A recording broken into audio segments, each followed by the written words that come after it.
আমার ছেলেকে মালা পরে কত সুন্দর লাগছে না? শিমলিতলা। চলো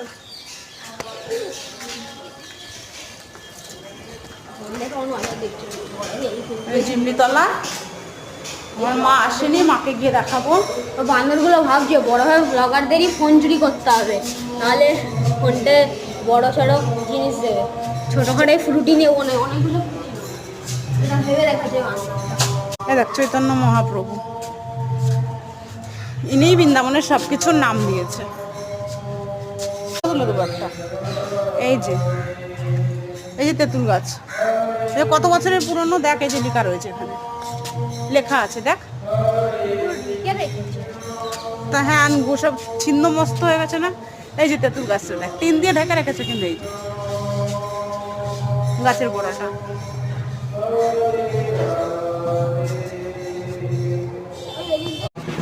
এই যে আমরা চলে যাচ্ছি নিকুঞ্জ বন।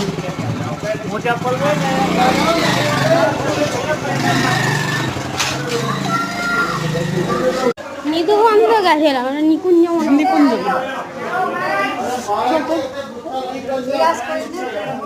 নিকুঞ্জ নিকুঞ্জ বনের এখানে ক্যামেরা করতে বারণ করছে, তাই আমরা ক্যামেরাটাকে বন্ধ করে দিলাম।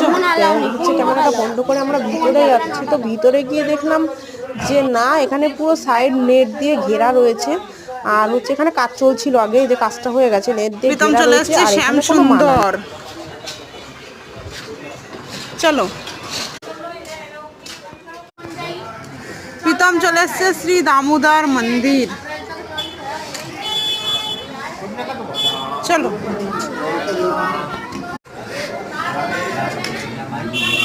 শ্রী রাধে